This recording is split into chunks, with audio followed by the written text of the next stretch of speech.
So these are things that you should know before attempting to break a generational curse. I think I'm probably going to come up with 5 off the top of my head. I'll try aim for 5 things that you need to know when you're breaking a generational curse. And they're in no particular order. I'll start off with number 1. I'd say you definitely need to be resilient. And saying that means you need to be able to block out the noise. Once you've made the decision that this is what you're going to do, God's probably shown you a vision. God's probably spoken to you, given you a sign and things like that. And you really feel it deep in your heart that, look, it's time for me to make a change. Then you really need to start blocking out the noise,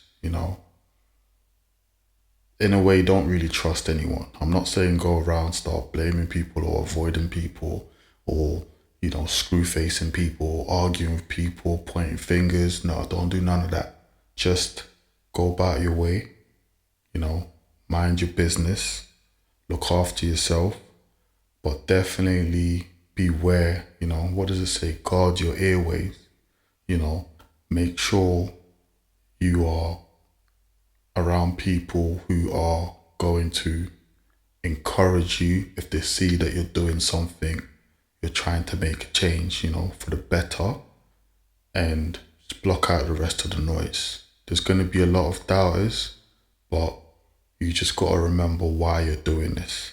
And that leads into the second one. I'd say it's not really about you, it's more about what comes after you. If you've got children, the next generation, you've got to really think about them. Anytime you feel like giving up and wondering why you're doing it, you need to remind yourself that it's bigger than you. It's not just about you. Do you get what I'm saying? Whatever's happened before you's happened before you. But now you need to think about, the next generation and things like that.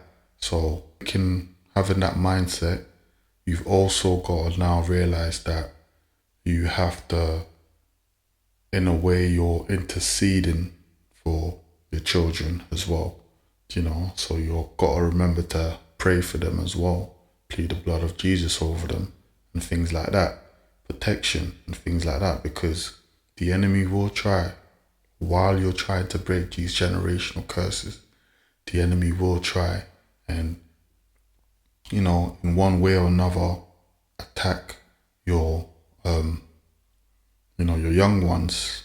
It could be illness. It could be all of a sudden they're, misbehaving and things like that to an extent, Obviously kids misbehave. It's normal, but you're going to realize a sudden change. When there's a sudden change while you're trying to break these generational curses, then that's a sign in it that if it can't get you, then it's going to try and, irritate. It's going to try and affect people, those who are around you, in a way so that it can irritate your spirit. It's all about getting you to turn back, and that's where number 3 comes in. Do not go back. Once you've made a decision that this is how you're going to move and this is what you're going to do, obviously you can slow down, take a breath, but do not go back. We do fall, we're all, things happen, just how life is, how life goes. The righteous fall so many times, but they get back up. It's always about the getting back up. So make sure whenever you fall, you get back up and you keep it moving. Like I said, you can slow down, but do not go back. And how many is that? I think I've given 3. So number 4, remember these are in no particular order. And if it's your first time seeing me today, my name is Foreverblessedchris. Make sure you press the like button if this is helping you, or if you know someone who this video can help, make sure you share it with them as well. And make sure you press the subscribe button as well if it's your first time seeing me today. Now, let's get on to the 4th one. I should have made a list.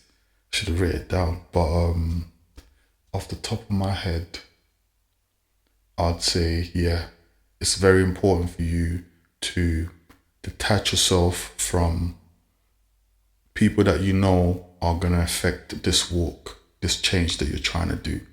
Doesn't mean you don't like them, doesn't mean you hate them. It could just be for the moment, because you need to really focus and in a way learn to protect your energy, because do not underestimate the enemy who they will use.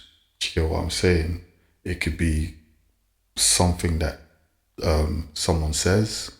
It could be, something that you've heard.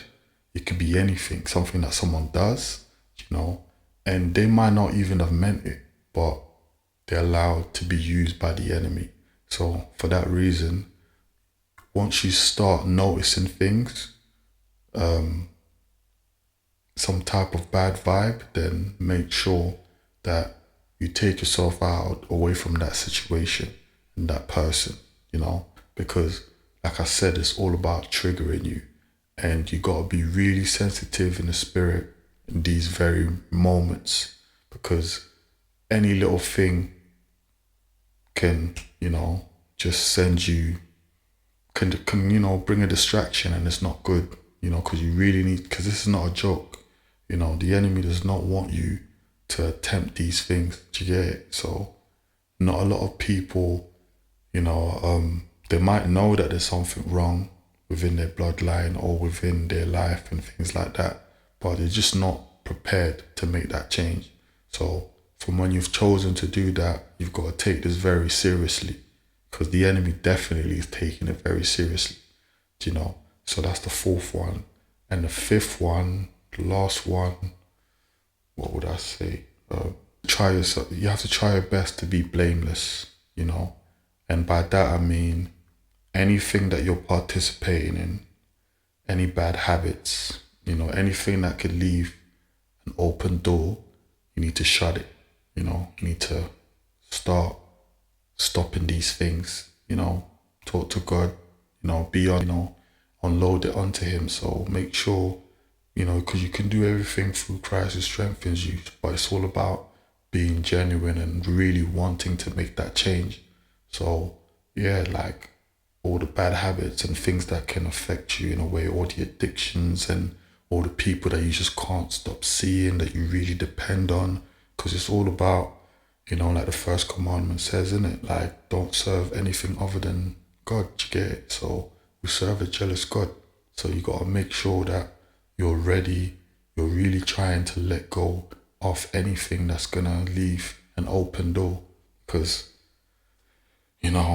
that's just one thing that the enemy will use against you. So you got to really try and be blameless, and obviously trust God that He's going to provide you with the strength.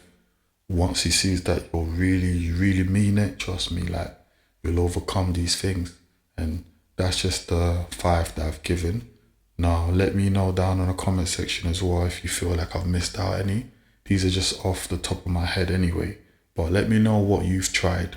If you've tried breaking any generational curses, and which ones you succeeded in, and which ones you're still working on, and which ones you're finding hard or you found hard, And I'll see you lot in the next video. My name is Foreverblessedchris, and this has been Chris Speaks.